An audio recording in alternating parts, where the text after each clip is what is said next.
नमस्कार, जन उत्तराखंड में आप सभी का स्वागत है। मैं हूं आपके साथ स्फूर्ति सिंह। खबरों की शुरुआत करेंगे, लेकिन उससे पहले एक नजर हेडलाइंस पर। 13 मार्च से शुरू हो रहा उत्तराखंड विधानसभा सत्र। विधानसभा अध्यक्ष ऋतु खंडूरी ने लिया व्यवस्थाओं का जायजा, अधिकारियों को दिए जरूरी सुझाव और दिशा निर्देश।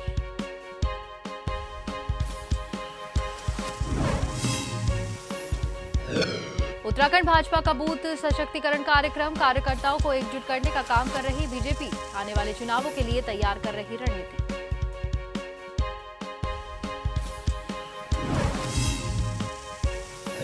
सोलह मार्च से शुरू हो रही उत्तराखंड बोर्ड की परीक्षाएं, शिक्षा विभाग ने तैयारियों का दिया अंतिम रूप। नकल विहीन एग्जाम को लेकर शिक्षा मंत्री धन सिंह रावत खुद कर रहे मॉनिटरिंग।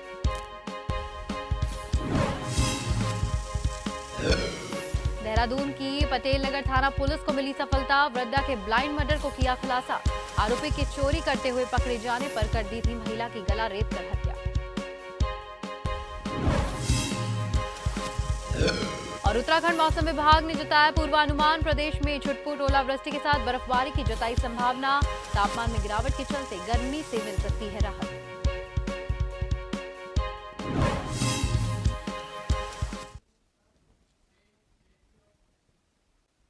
और अब खबरें विस्तार से। उत्तराखंड विधानसभा अध्यक्ष ऋतु खंडूरी भूषण ने देर रात भराड़ीसैंण विधानसभा पहुंचकर विधानसभा परिसर सहित विधायक गणों और अधिकारियों को आवंटित आवासीय कक्षों का निरीक्षण किया। 13 मार्च से शुरू होने वाले बजट सत्र की तैयारियों को लेकर विधानसभा अध्यक्ष ने अधिकारियों को जरूरी सुझाव और दिशा निर्देश दिए।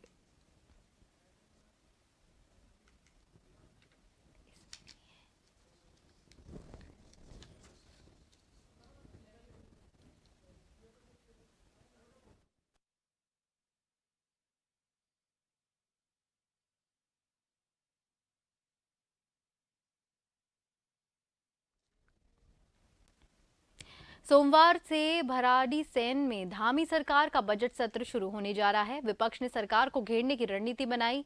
बताया जा रहा है कि शाम 4 बजे भराड़ीसैंण में कांग्रेस विधानमंडल दल की बैठक होगी। मुद्दों को धरा देने के लिए कांग्रेस बैठक में रणनीति बनाई जाएगी।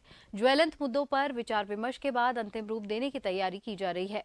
बेरोजगारी, महंगाई, विकास प्राधिकरण का गठन, सर्किल रेट बढ़ाए जाने सहित तमाम मुद्दों को लेकर कांग्रेस मुद्दे उठाएगी। विधानसभा में सहकारिता भर्ती घोटाले का मुद्दा भी कांग्रेस उठाएगी।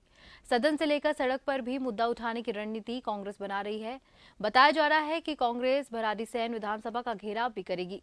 उधर विपक्ष के तीरों से निपटने का कवच सरकार बना रही है। गैरसैंण विधानसभा बजट सत्र से सत्ता पक्ष भी अपनी रणनीति बना रही है। मुख्यमंत्री पुष्कर सिंह धामी की अध्यक्षता में भराड़ीसैंण में विधानमंडल दल की बैठक होगी। बैठक में भाजपा प्रदेश अध्यक्ष महेंद्र भट्ट भी मौजूद रहेंगे।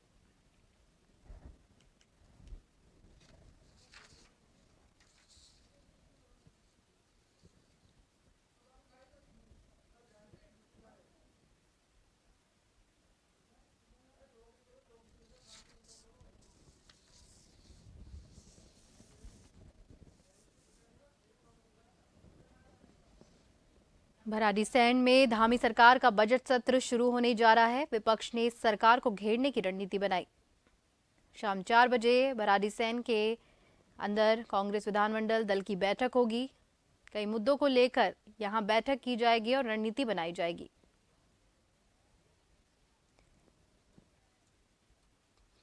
तो वहीं विपक्ष के तीरों से निपटने का कवच सरकार बना रही है। गैरसैंण विधानसभा बजट सत्र से सत्ता पक्ष में भी अपनी रणनीति बना रही है। मुख्यमंत्री पुष्कर सिंह धामी की अध्यक्षता में भराड़ीसैंण में विधानमंडल की मंडल दल की बैठक होगी। और इस खबर पर अधिक जानकारी के लिए हमारे साथ हमारे bureau chief S N Pant phone line पर जुड़ चुके हैं। श्रीनिवास जी, भराड़ीसैंण में धामी सरकार का बजट सत्र शुरू होने वाला है और आज शाम 4 बजे भराड़ीसैंण में कांग्रेस विधानमंडल की दल की जो बैठक है वो होने जा रही है, तो क्या कुछ लग रहा है, क्या कुछ रणनीति तैयार करने की संभावना है? आपको बताना चाहूंगा, उत्तराखंड विधानसभा का बजट सत्र गैरसैंण भराड़ीसैंण में कल से आहूत होने जा रहा है, जिसके लिए आज उत्तराखंड के मुख्यमंत्री यानी नेता सदन भी गैरसैंण पहुंच रहे हैं। कांग्रेस विधानमंडल दल के सभी नेता पहुंच रहे हैं, विधायक पहुंच रहे हैं और सबसे पहली कार्यमंत्रणा समिति की आज बैठक होने वाली है। बैठक में तय होगा कि गैरसैंण में जो भराड़ीसैंण में जो विधानसभा सत्र का जो बजट सत्र आहूत किया जा रहा है उसमें एजेंडा क्या होगा, किस तरीके से अध्यादेश लाए जाएंगे, बजट कब पास किया जाएगा, कब इस बजट को सदन के पटल पर रखा जाएगा, इसको लेकर सारी तैयारियां की जाएगी। कांग्रेस विधानमंडल दल की बैठक भी होगी और इसके अलावा कार्यमंत्रणा समिति की आज बैठक भी होगी और खुद मुख्यमंत्री कुछ देर के बाद गैरसैंण पहुंचने वाले हैं। तो आज विधानसभा अध्यक्ष कार्यमंत्रणा समिति की बैठक लेंगे और बैठक में बिजनेस तय किया जाएगा। जहां तक गैरसैंण के बजट सत्र का सवाल है तो कांग्रेस की तरफ से विपक्ष ने बतौर रणनीति तैयार की है कि तमाम मुद्दों पर सरकार को घेरने का प्रयास किया जाएगा। वही सत्ता पक्ष यानी सरकार की तरफ से अगर बात करें तो संसदीय कार्य मंत्री प्रेमचंद अग्रवाल विपक्ष के तमाम सवालों का जवाब देने के लिए तैयार है। सरकार और विपक्ष पूरे तरीके से गैरसैंण के भराड़ीसैंण में इस समय दोनों एक दूसरे के आरोप पर प्रत्यारोप पर कौन चाहेगा और उसमें कौन सवाल करेगा, कौन जवाब देगा, हंगामा कितना होगा, प्रदर्शन कैसे होंगे, इसको लेकर तमाम तैयारियां पूरी हो चुकी हैं। जी श्रीनिवास जी, इसी के साथ में जो कांग्रेस विधानमंडल दल की बैठक होगी, कौन कौन इस बैठक में शामिल होगा? विधानमंडल दल की बैठक की जहाँ तक बात है तो कांग्रेस के प्रदेश अध्यक्ष कमल महाराज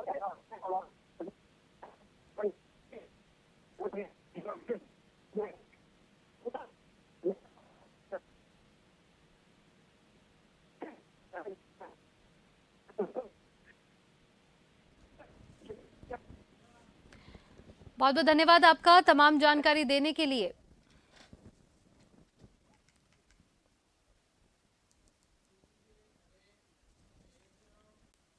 उत्तराखंड में भाजपा इस समय अपने सभी कार्यकर्ताओं को 70 विधानसभाओं में बूथ सशक्तिकरण कार्यक्रम चलाकर एकजुट करने का काम कर रही है। आने वाले चुनावों के लिए रणनीति तैयार करने के लिए भी इसे तैयारी के तौर पर देखा जा रहा है। भारतीय जनता पार्टी ने अपने सभी जनप्रतिनिधियों को उनके क्षेत्रों में कार्यकर्ताओं के साथ बैठक करने के निर्देश दिए हैं। इसी के साथ उत्तराखंड भाजपा में उन कार्यकर्ताओं को दायित्व बांटने की भी चर्चाएं हैं जो लंबे समय से पार्टी के लिए काम कर रहे हैं। दायित्व बंटवारे को लेकर पार्टी में काफी मंथन चल रहा है, लेकिन अंतिम निर्णय मुख्यमंत्री पुष्कर सिंह धामी का होगा, जो संभव है कि विधानसभा सत्र के बाद लिया जाएगा। भाजपा विधायक ख्वाजा अंदाज ने कहा कि दायित्व बंटवारे को लेकर संगठन पूरा मंथन करने के बाद उन कार्यकर्ताओं को जिम्मेदारी देता है जो पार्टी के लिए जी जान से जुटे हुए हैं।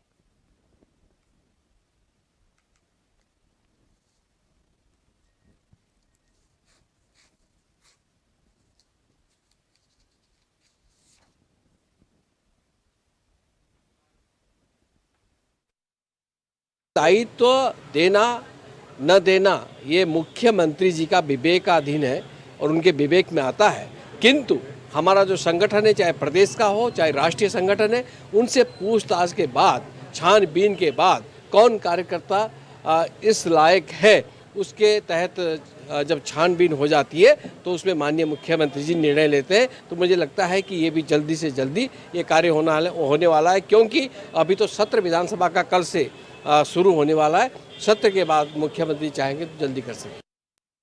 आगामी 16 मार्च से शुरू हो रही उत्तराखंड बोर्ड की परीक्षाओं को लेकर शिक्षा विभाग ने सभी तैयारियां पूरी कर दी है। नकल विहीन परीक्षा को लेकर शिक्षा मंत्री धन सिंह रावत खुद मॉनिटरिंग करने के साथ अधिकारियों की बैठक ले रहे हैं। शिक्षा मंत्री डॉक्टर धन सिंह रावत ने कहा कि 16 मार्च से शुरू हो रही उत्तराखंड बोर्ड की परीक्षाओं का रिजल्ट 25 मई से पहले घोषित कर दिया जाएगा।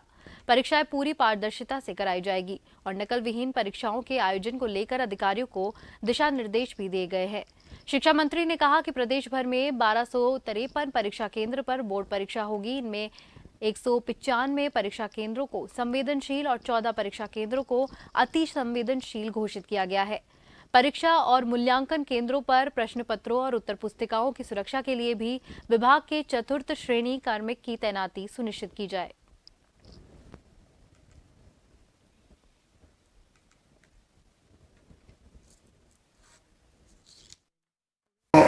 मैं जितने भी छात्र छात्राएं हाई स्कूल और इंटरमीडिएट के बोर्ड परीक्षाओं में भाग ले रहे हैं, मैं अपनी ओर से उनको शुभकामना दे रहा हूं कि वो अच्छे अंकों से पास जरूर हों। और साथ में कल मैंने एक समीक्षा बैठक की है। लगभग 2.5 लाख से ज़्यादा छात्र छात्राएं इस बार हाई स्कूल और इंटरमीडिएट के बोर्ड की परीक्षाएं दे रहे हैं हमने 3 चीज़ें रखी हैं कि पहले तो एक तो नकल विहीन परीक्षाएं होनी चाहिए, दूसरा यह है कि जितने भी संवेदनशील और अति संवेदनशील केंद्र हैं वहाँ पे पर्याप्त जो है व्यवस्था, चाहे पुलिस की हो चाहे विभाग की ओर से, उसकी भी व्यवस्था वहाँ पे रखी जाएगी। तीसरा यह है कि जो हमारे परीक्षा केंद्र हैं, इस बार हमने कहा है कि प्रत्येक परीक्षा केंद्र में उड़न दस्ते जरूर जाएंगे, ताकि कहीं भी कोई दिक्कत हो तो तुरंत उस पर जो है कार्रवाई की जा सकती है। खबरों का सिलसिला यूं ही जारी है। फिलहाल वक्त हो गया है एक ब्रेक का।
खबर जो कभी बताती है सच तो कभी कराती है एहसास। खबर जो है कुछ खास। खबर ही तो है जो कभी बनती है राजनीति से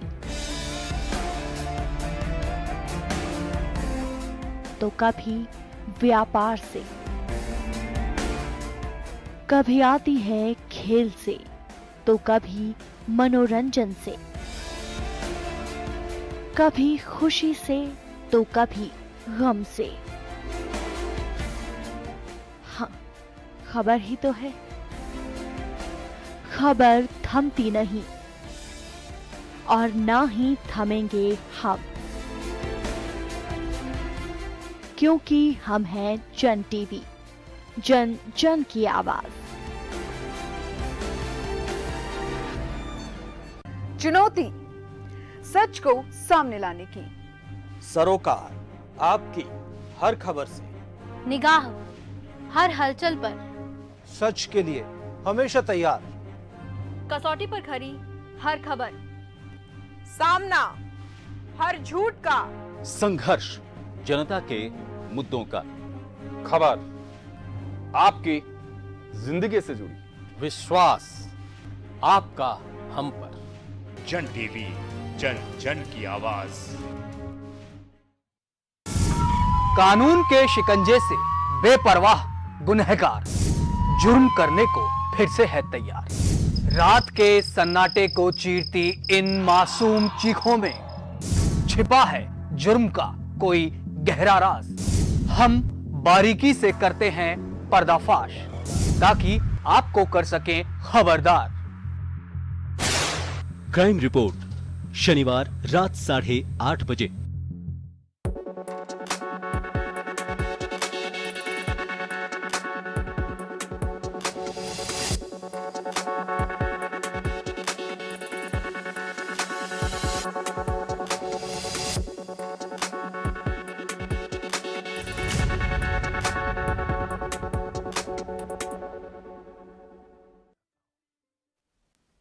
ब्रेक के बाद एक बार फिर से आप सभी का स्वागत है।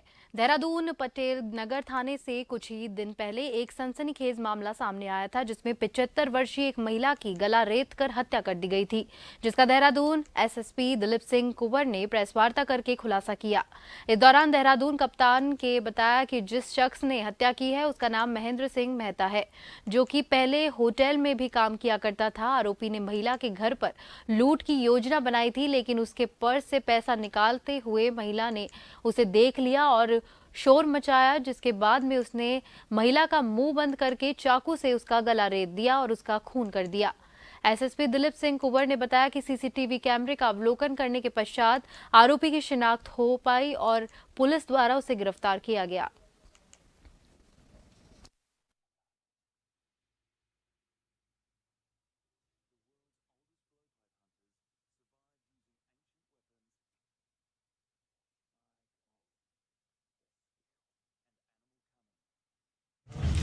इस हत्याकांड को बेसिकली लूट करने के लिहाज से किया गया था। मुलजिम पकड़ लिया गया है, अल्मोड़ा का रहने वाला है, महेंद्र सिंह मेहता है। और ये बेसिकली पहले होटल में काम करता था, हेरिटेज होटल में, यहाँ पर आईएसबीटी में। वहाँ काम छूट गया, दिसंबर से ये अनएम्प्लॉयड था, आर्थिक तंगी में गुजर रहा था। और 2 तारीख को ये घटनास्थल पहुँचता है और मृतका से उसकी बातचीत होती है। मृतका ने उसको पानी नहीं पिलाया, बातचीत इनकी हुई, लगभग 15 मिनट वहाँ पर रहा वो। अगले दिन फिर 3 तारीख को जाकर के उससे बातचीत हुई और उसके जो बेड में एक पर्स पड़ा हुआ था, पर्स से उसने पैसा निकालने का प्रयास किया। इसी बात को लेकर के मृतका ने हल्ला किया और इसी दौरान उसका मुंह दबा करके उसने चाकू से गला रेत करके उसकी मर्डर कर दिया। देहरादून में झंडे जी मेले की शुरुआत हो रही है। इससे पहले मेला आयोजक समिति ने तैयारियों को अंतिम रूप दिया।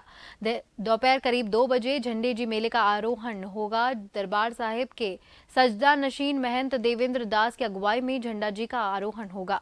बताया जा रहा है कि सुबह 7 बजे से ही पुराने झंडे जी उतारने की प्रक्रिया शुरू हो गई है। इस बार मेले का आयोजन का सजीव प्रसारण मोबाइल पर भी देखा जा सकेगा। 14 मार्च को नगर परिक्रमा निकाली जाएगी। मेले को लेकर सुरक्षा व्यवस्थाओं के भी पुख्ता इंतजाम किए गए हैं। 12 टीवी और 4 ड्रोन से मेला क्षेत्र की निगरानी की जा रही है।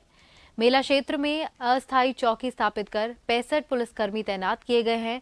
पूरा मेला क्षेत्र में 200 से ज्यादा पुलिसकर्मी और अधिकारी तैनात किए गए। 24 घंटे 2 कांस्टेबल वायरलेस सेट के साथ मौजूद रहेंगे।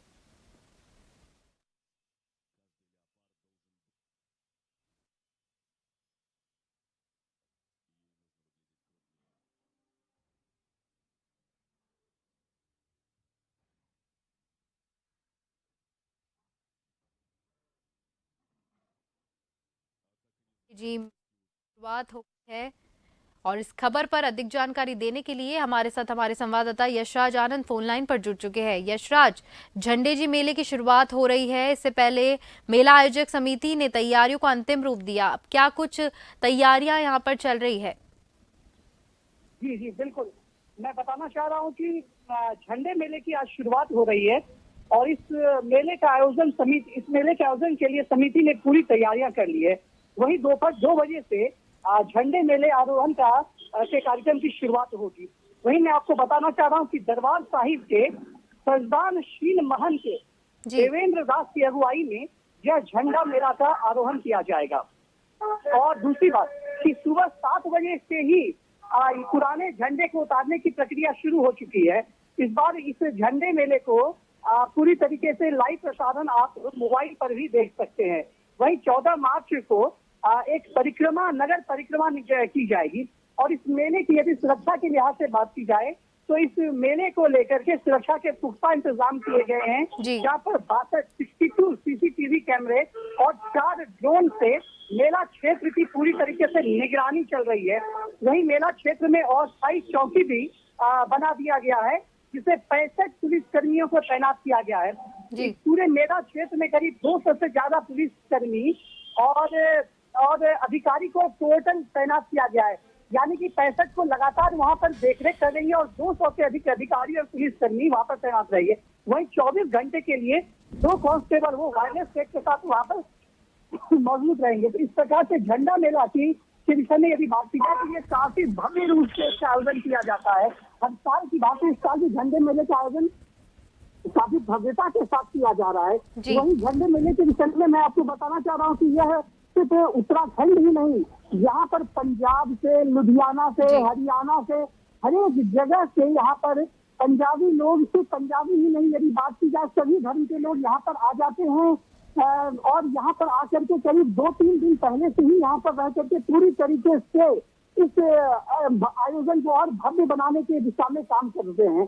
वही मैं आपको बताना चाह रहा हूँ कि झंडा मेला को लेकर पूरी तरीके से सिख समुदाय में काफी ज्यादा उत्सुकता बने रहती है, क्योंकि इस मेले का आयोजन साल में एक बार किया जाता है और इस मेले के ये जो पुराना झंडा होता है उस झंडे को उतारा जाता है और यहाँ से इस झंडे को उतार करके सिर्फ नया झंडा लगाया जाता है, जिस कारण से सिख समुदाय में इसको लेकर काफी ज्यादा हर्षोल्लास रहता है। करीब 1 सप्ताह 3 दिन से लोग यहाँ देहरादून में पहले से ही आ गए हैं और देहरादून में 1 सप्ताह से लोग यहाँ पर डेरा डाल के रह रहे हैं, होटल में रह रहे हैं, अन्य जगह रह रहे हैं जहाँ पर इनको रुकाया गया। बहुत ऐसे भी क्षेत्र जहाँ पर इनको रुकने की व्यवस्था की गई है, वहाँ पर ये लोग रुक रहे हैं। जी यशराज, बहुत बहुत धन्यवाद आपका तमाम जानकारी हमसे साझा करने के लिए। मौसम विभाग ने किया पूर्वानुमान जारी। उत्तराखंड में आने वाले कुछ दिनों तक बारिश और अधिक ऊंचाई वाले स्थानों पर छुटपुट ओलावृष्टि के साथ बर्फबारी की संभावना जताई जा रही है। मौसम विभाग के निदेशक विक्रम सिंह ने कहा कि 13, 14 और 15 मार्च को उत्तराखंड के अधिक ऊंचाई वाले इलाकों में बारिश के साथ साथ ओलावृष्टि और बर्फबारी की संभावना है, जिससे तापमान में गिरावट देखने को मिल सकती है। वहीं मैदानी इलाकों की बात करें तो मैदानी इलाकों में भी तापमान में कमी देखने को मिल सकती है, जिससे गर्मी से राहत मिलने की संभावना है। उत्तराखंड के लिए मौसम की अगर बात करते हैं तो आज आप देख रहे हैं कि जो है 10 तारीख मार्च की है और कल भी मौसम साफ रहने वाला, आज भी साफ है और 12 में भी करीब करीब साफ ही रहेगी। थोड़ा बहुत आप क्लाउडिंग कह सकते हैं कि आफ्टरनून आवर में जो हायर है अंदर के हमारे डिस्ट्रिक्ट है उनके हायर रीचेज में थोड़ी बहुत क्लाउडिंग आ सकती है, लेकिन जब 13 में जाएंगे तो थोड़ी एक्टिविटी आपको मिलनी शुरू हो जाएगी। तो आप ये कह सकते हैं जो हमारे अंदर के डिस्ट्रिक्ट्स है, उत्तरकाशी, चमोली, पिथौरागढ़, बागेश्वर, रुद्रप्रयाग है, तो इनमें कुछ जगहों में जो है हल्की जो थंडरस्टॉर्म एक्टिविटी है या रेनफॉल एक्टिविटी है वो देखने को मिलनी चाहिए। 14 में जो एक्टिविटी है थोड़ा बढ़ेगी। तो आप ये कह सकते हैं जो हमारे अंदर के डिस्ट्रिक्ट है जिनका मैंने अभी नाम लिया है तो उनमें तो आप अनेक जगहों तक में कह सकते हैं रेन थंडरस्टॉर्म एक्टिविटी मिलनी चाहिए। और बाकी जो हिल्स में अगर बात करें तो वहाँ पे या इवन मैदानी क्षेत्रों में भी जो है तो वहाँ पर भी वो कुछ जगहों में हल्की थंडरस्टॉर्म एक्टिविटी जो वो देखने को मिलेगी। तो साथ में मैं ये कहूँगा कि 13 और 14 को जो है जो एक्टिविटी है ज़्यादातर आफ्टरनून आवर्स में आप कह सकते हैं कि होंगी, क्योंकि थंडरस्टॉर्म एक्टिविटी बहुत लंबी नहीं चलती हैं, 1-8 घंटे के लिए 2 घंटे के लिए वो रहती हैं और उसके बाद फिर मौसम साफ होना भी शुरू हो जाता है। इसी के साथ जन उत्तराखंड में फिलहाल के लिए इतना ही। मुझे दीजिए इजाजत। नमस्कार।